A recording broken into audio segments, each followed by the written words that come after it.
आशा करता हूं आप सब बहुत अच्छे होंगे। आज हम बहुत ही सेंसिटिव टॉपिक की बात करेंगे, मैरिटल रेप, शादी के बाद बलात्कार। क्या ऐसा होता है? होता है, बिल्कुल होता है। सेक्शन 375 एक्सेप्शन 2, पति को यह पूरा अधिकार है कि वो जो चाहे वो करे। भारत जैसे एक सेक्युलर कंट्री, एक डेमोक्रेटिक कंट्री में ये है। इनफैक्ट ये बहुत जगह है। मैरिटल रेप को बहुत जगह क्रिमिनलाइज नहीं किया गया। कुछ देशों में किया गया है, यूरोपियन देशों में, वेस्टर्न देशों में कुछ जगह है, कुछ जगह नहीं है। जैसे यूएई, सऊदी में, मतलब जो गल्फ कंट्रीज है, जो इस्लामिक कंट्रीज है, वहां तो बिल्कुल भी नहीं है। वहां तो औरतों को ही फ्रीडम नहीं है, भारत में भी नहीं है। दोस्तों, इसका मुद्दा जो है वो फिर तूल पकड़ रहा है, क्योंकि यहां पे वुमेन्स ग्रुप ने ये बोला है कि सरकार ये कानूनी लाना नहीं चाहती है। ये जो कंसल्टेशन ग्रुप इन्होंने बनाया है बस एक डीलिंग टैक्टिक है।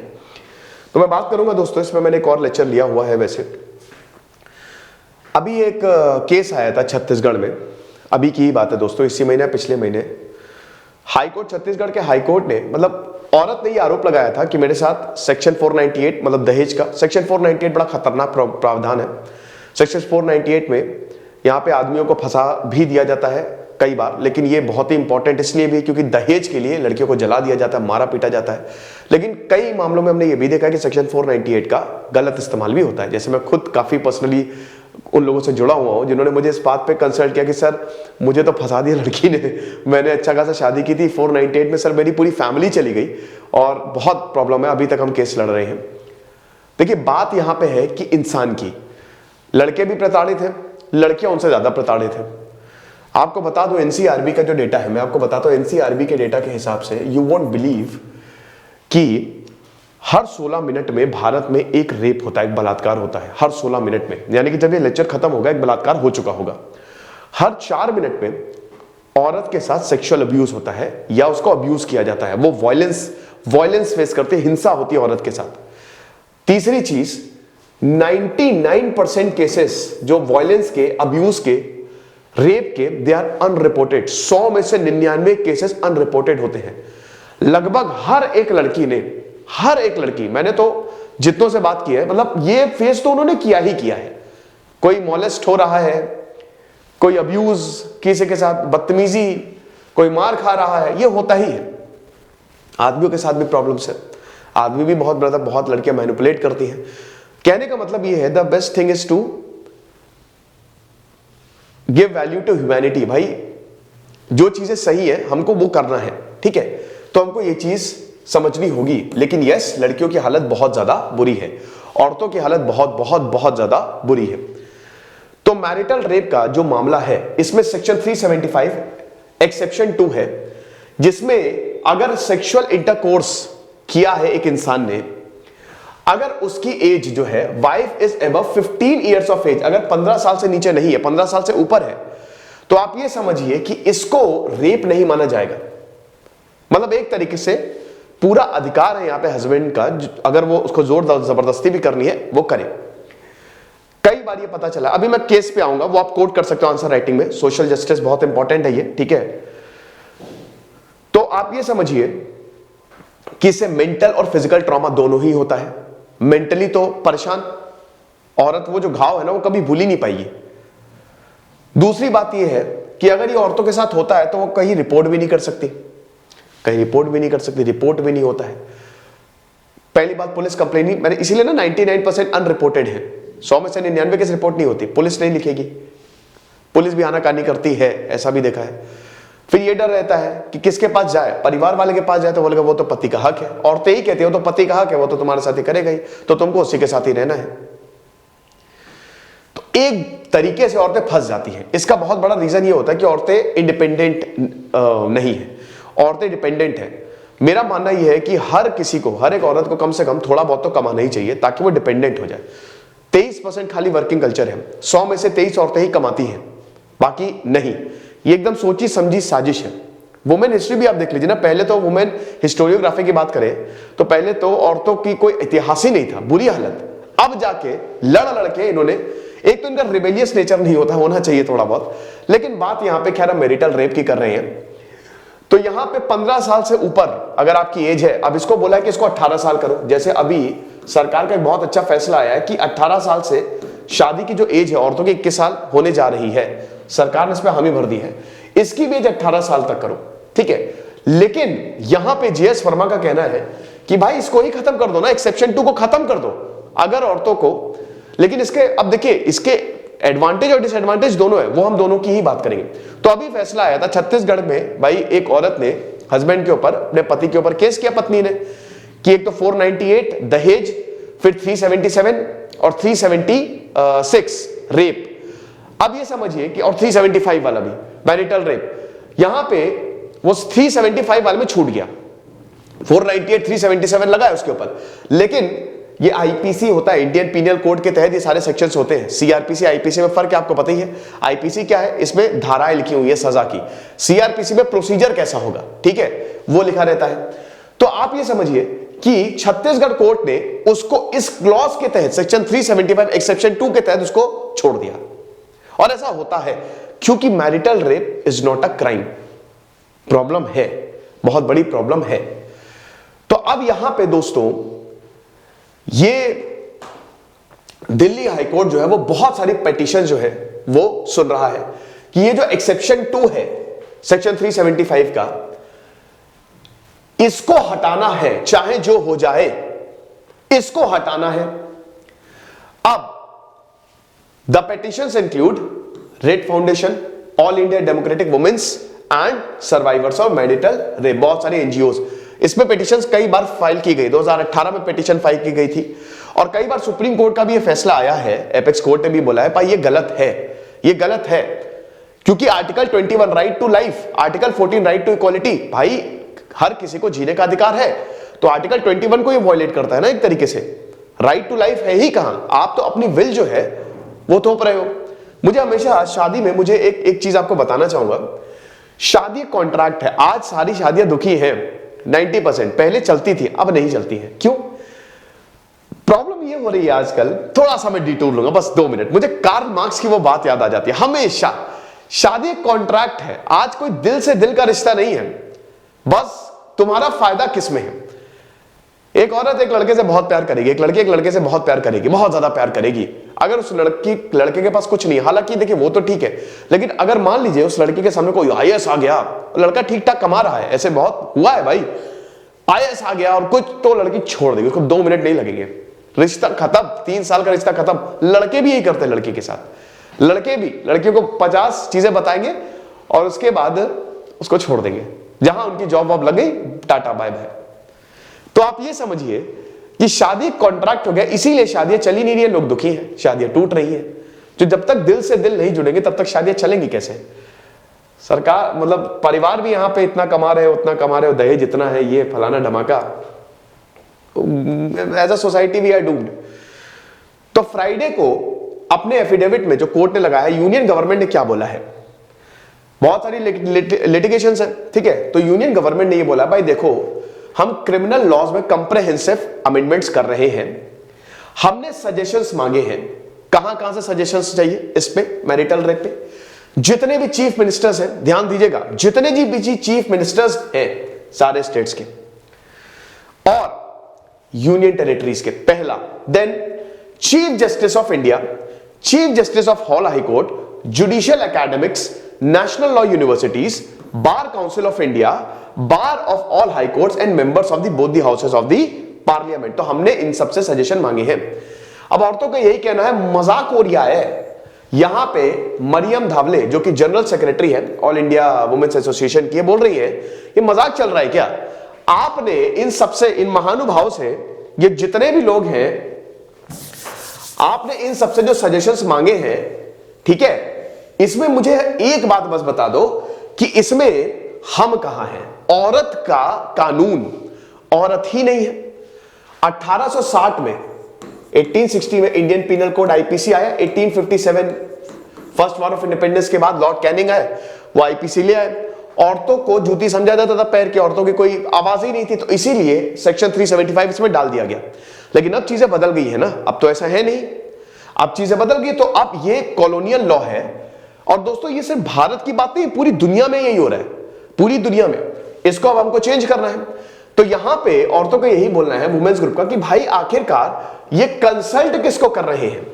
भाई ये जो वुमेन्स राइट ऑर्गेनाइजेशंस है, ये बताइए कि हमको सबसे पहले आपको बुलाना चाहिए था ना, आपको हमारे व्यूज, मेरे घर का मामला है तो आप मुझसे कंसल्ट करोगे कि दूसरे लोगों से कंसल्ट करोगे? बहुत सारे हैं लॉस औरतों के लिए हैव बीन ब्रॉट, क्यों? क्योंकि हमने प्रेशर अप्लाई किया। 498A हमारी प्रेशर की वजह से आया। जब दहेज 498A, ये दहेज के कारण औरतों को जलाया जा रहा था, लेकिन फिर से दोस्तों मैं बता दूं इसमें बहुत इसका गलत इस्तेमाल भी होता है। बस गुस्से में आएंगे औरतें ने 498 लगा दी तो नप जाता है पूरा परिवार, ठीक है। तो अब ये हमारे प्रेशर की वजह से आया। डाउरी प्रोहिबिशन एक्ट जो है ये हमारी वजह से आया, तो आपको औरतों को इंक्लूड करना पड़ेगा। अब जैसे भाई एक बहुत ही इंपॉर्टेंट बिल है, आपको पता ही है ना, ये 25 साल से अभी तक नहीं आ पाया और ये आएगा भी नहीं, मुझे ऐसा लग रहा है। क्यों नहीं आएगा? क्योंकि औरतों का रिप्रेजेंटेशन ही नहीं है ना पार्लियामेंट में। भाई 16-17% में तो औरतें हैं खाली।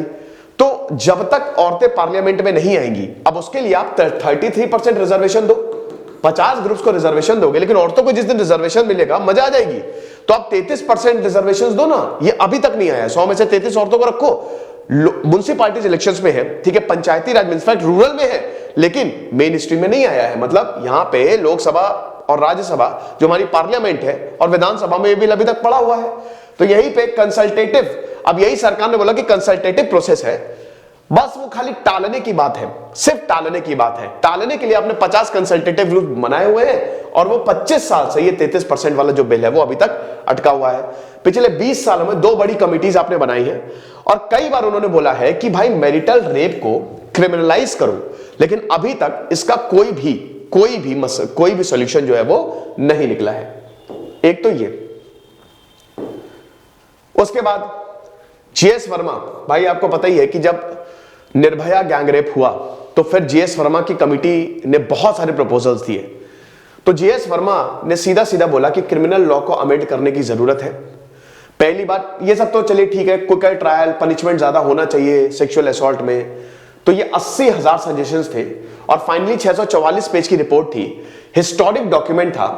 1 महीने के अंदर अंदर इसमें यह बताया गया कि सबसे पहले तो ये एक्सेप्शन ही हटा दो। अगर मैरिटल लॉ की बात करें, ये एक्सेप्शन ही हटा दो। इस एक्सेप्शन को हटा दोगे तो हर कोई खुश रहेगा। आप समझ रहे हो, ये चीज है। अब फिर क्रिमिनल लॉ अमेंडमेंट एक्ट 2013 में पास हुआ, लेकिन इसमें मैरिटल रेप का कुछ भी नहीं था, एक्सेप्शन 2 कुछ भी नहीं था। तो वही चीज है कि इसको आप बिल्कुल हटा दो जितना हो सके। उस समय फाइनेंस मिनिस्टर पी चिदम्बरम ने यह बोला था कि भाई देखो, जो रिकमेंडेशंस है वर्मा पैनल के उसको एक्सेप्ट किया गया है, लेकिन मैरिटल रेप का कोई भी लेना देना, कुछ भी यहां पे जिक्र है ही नहीं, ठीक है। Then parliamentary standing committee home affairs headed by Venkaiah Naidu ने भी ये बोला कि भाई entire family system will be under great stress. देखिए, ये एक पॉइंट है, एक वैलिड पॉइंट है ना, और ये एक बहुत ही खतरनाक पॉइंट भी है, अभी मैं आपको बता दूंगा। फिर 10 मिनट पहले, 10 months before the justice Verma panel was formed, 14 member की हाई लेवल कमेटी बनाई गई थी, headed by academic turned activist Pam Rajput, फरवरी 2012 में, कि भाई आखिरकार 1989 से आप बताओ वुमेन्स का स्टेटस क्या है और फिर रिकमेंडेशंस दो। तो यहां पे अच्छे खासे रिकमेंडेशंस दिए गए हैं, हर किसी को बनाया गया है, बताया गया है, बुलाया गया है, सबने यही बोला है कि यस, मैरिटल रेप में ये एक्सेप्शन जो है ये हटाना चाहिए और मैरिटल रेप को क्रिमिनलाइज करना चाहिए। आप समझ रहे हो, किसी के पास ये हक नहीं है कि औरतों के साथ जोर जबरदस्ती करें। औरतें और आदमियों की बायोलॉजी अलग होती है, औरतें टाइम लेती है, सहज होती है वो। आप एक बात बताओ, शादी हुई है, कभी उससे मिले नहीं, कभी उससे मिले नहीं, ऐसे बहुत सारे दोस्तों इंसिडेंट है, बहुत सारे औरतों ने अपनी टेस्टिमनी दी हुई है कि भाई कभी नहीं मिले, और आप कैसे इतनी जल्दी इन्वॉल्व हो सकते हो? आपको टाइम चाहिए, वक्त चाहिए, लेकिन नहीं मर्दों को नहीं ऐसे कैसे वक्त चाहिए भाई, अब तुम्हारी शादी होगी, हम जो चाहे वो करेंगे, और ये होता भी है। तो इसमें जो justice vice president Venkaiah Naidu का कहना था कि भाई देखो, फैमिली सिस्टम रिस्क पे आ जाएगा। क्यों रिस्क पे आ जाएगा? प्रॉब्लम हो सकती है। पहली बात तो आप सबूत कहां से लाओगे? देखो, इसमें ये चीज है ना, द डिसएडवांटेज इज दिस कि भाई इसमें तो औरतें फिर और बहुत, उनके पास इतनी पावर आ जाएगी, समझ भी नहीं सकते मैरिटल रेप में वो किन किन को फंसा सकती हैं, है ना। मतलब अपने हस्बैंड को और अपने सबको खत्म कर देंगी। इधर 498A लगा और इधर मैरिटल रेप का प्रावधान आया, तो भाई गया हस्बैंड। अगर मान लीजिए वो अच्छा, बस उसका मूड खराब हुआ इधर, उसने वो गई और जाके केस फाइल कराई, गया। अगर उसको जरा से भी लीगल नॉलेज होगी तो खेल खत्म। तो पूरा सिस्टम ही, पूरा फैमिली सिस्टम हिल जाएगा। क्योंकि मैंने बताना कि भाई 99% तो अनरिपोर्टेड है। तो ये रिपोर्ट होने लगे, मैरिटल रेप को अगर क्रिमिनलाइज किया गया तो आधे से ज्यादा हस्बैंड तो जेल के अंदर होंगे, भले उन्होंने क्राइम किया हो कि ना किया हो, लेकिन गए काम से। एक तो ये बहुत बड़ी प्रॉब्लम हो सकती है, बिगेस्ट डिसएडवांटेज, कि आप सबूत कहां से लाओगे। भाई एक शादी है, उसमें तो फिजिकल इन्वॉल्वमेंट रहेगा ही। अब उसको कैसे डिस्टिंग्विश करोगे कि क्या मैरिटल रेप है, क्या लाओ बताओ, क्या कैमरा लगाओगे? नहीं, ऐसा नहीं होगा। तो क्या इसको, अब तो इसका मतलब क्या है? क्या इसका मतलब यह है कि हम इसको ऐसे ही छोड़ दें? बिल्कुल भी नहीं, हम इसको ऐसे नहीं छोड़ सकते हैं, क्योंकि ये बहुत ही गंभीर मामला है। क्योंकि औरतों की सही में इनके साथ बहुत बहुत दुर्व्यवहार होता है। आपने देखा होगा, अपने घर देख लीजिए बगल में कैसे औरतों के साथ कैसा व्यवहार, उनका इतिहास क्या रहा है। और पेट्रियार्की है भयानक तरीके से, और यूरोप से ही आई है ये। देखिए भारत में तो आप देखोगे कि जो लेटर अर्ली वैदिक पीरियड था उसमें तो औरतों को बहुत बहुत ज्यादा ताकत थी ना, लेकिन इधर यूरोप से भयानक पेट्रियार्की है, वही इन्होंने आईपीसी में डाल दिया और वही चीज अभी तक चली आ रही है। तो ये जो पेट्रियार्की है ये खत्म कर देगी, है ना, ये तो खत्म कर देगी ना, औरतों को खत्म कर ही रही है, क्योंकि इनके पास अपनी आवाज है नहीं और इनको प्रताड़ित तो किया जाता है, सेक्सुअल वायलेंस भी इनके साथ होता है। तो अब किया क्या जाए, बात ये है। तो बेसिकली क्रिमिनलाइज तो करना पड़ेगा, इस एक्सेप्शन को हटाना पड़ेगा, लेकिन उसके प्रावधान बैठ के डिसाइड करने पड़ेंगे क्या क्या होने चाहिए। ठीक है ना, तो ये चीज है। तो अब देखिए सरकार ने तो इन सजेशंस को रिजेक्ट कर दिया। मार्च 2016 में भाई यही जो राज्यसभा से ये 2016 का जो ये Rajya Sabha women and child development minister Maneka Gandhi, BJP की है ये, इन्होंने यही 2013 की जो पैनल रिपोर्ट आई थी इसका संज्ञान लेते हुए बोला कि भाई देखो, अगर मान लो कि हाई वॉल्यूम ऑफ कंप्लेंट्स हैं मैरिटल रेप पे, तो मिनिस्ट्री को ये कंसिडर करना चाहिए। दिल्ली हाई कोर्ट जो है वो 3 पिटीशंस बैक इन अगस्त 2017 ये सुन रही थी। सरकार ने अपने एफिडेविट में जो सबमिट किया था यही बोला था कि हाँ, it has to be insured that marital rape doesn't become a phenomena. वही मैं बता रहा हूं ना कि जो इंस्टीट्यूशनल मैरिज को डिस्टेबलाइज कर दे, मैरिटल रेप ऐसा ना हो कि वो एक फेनोमेना बन जाए कि भाई कुछ भी प्रॉब्लम है इसके ऊपर मैरिटल, भाई बहुत खतरनाक हो जाएगा ये दिक्कत हो सकती है। क्योंकि अब जैसे वो रोहतक सिस्टर का केस आप देखिए, उन्होंने बेचारे एक अच्छा खासा लड़का था, 12वीं में पढ़ता था, सीधा साधा उसको पीट दिया, मिनिस्टर्स ने बड़ा उनके ऊपर माला पहना दिया, बाद में पता चला सब फर्जी था, जबरदस्ती उसको खाली लाइमलाइट में आने के लिए। ऐसे बहुत सारे केसेस हैं। तो ऐसा तो है नहीं कि हर जगह ये सही हो, लेकिन वही चीज है ना कि इसमें जो जेन्युइन केसेस है वो भी निपटेंगे। अब 90% केसेस जेन्युइन होते हैं। तो बात यही है कि आप इसको कैसे अमल में लेके आएंगे, सबसे बड़ी प्रॉब्लम तो ये है। देन पेट्रियार्कल फोर्सेस तो है ही है जो भी अपोज करेंगे मैरिटल रेप को, ये दिक्कत है। मर्द जो है वो कोई भी लॉ नहीं लाएंगे जो कि औरतों के साथ हो। देखिए feminism, what is real feminism? Feminism मतलब एम्पावरमेंट, एजुकेशन, है ना। फालतू चीजें करना तो फेमिनिज्म नहीं है कि किसी को आपने थप्पड़ मार दिया, पीट दिया, ये सब बेवकूफी है, ये फेमिनिज्म नहीं है। फेमिनिज्म का भी आजकल इस वर्ड का भी बहुत गलत इस्तेमाल होता है। तो आप ये समझिए कि हमेशा पेट्रियार्कल फोर्सेस तो रहेंगी ही, कि इसका हवाला देते हुए अरे ये तो मैरिज टूट जाएगी, ये टूट जाएगा, तो वो तो रहेगा। फिर ये हमारे संविधान के भी खिलाफ है, आर्टिकल 21, है ना। तो बात ये है कि इसको कैसे करना चाहिए। डेफिनेटली मैरिटल रेप को क्रिमिनलाइज करना चाहिए, उसके प्रावधान सरकार को बैठ के बनाने पड़ेंगे, इंटेलेक्चुअल्स को बुलाएं, वुमेन ग्रुप्स को बुलाएं, सब मिलके एक प्रॉपर डिसीजन ले और उसके बाद देखते हैं। फिलहाल आप मुझे बताइएगा कि आपकी राय क्या है कमेंट बॉक्स में। खुश रहिए, पढ़ते रहिए। दिस इज सिद्धांत अग्निहोत्री साइनिंग ऑफ।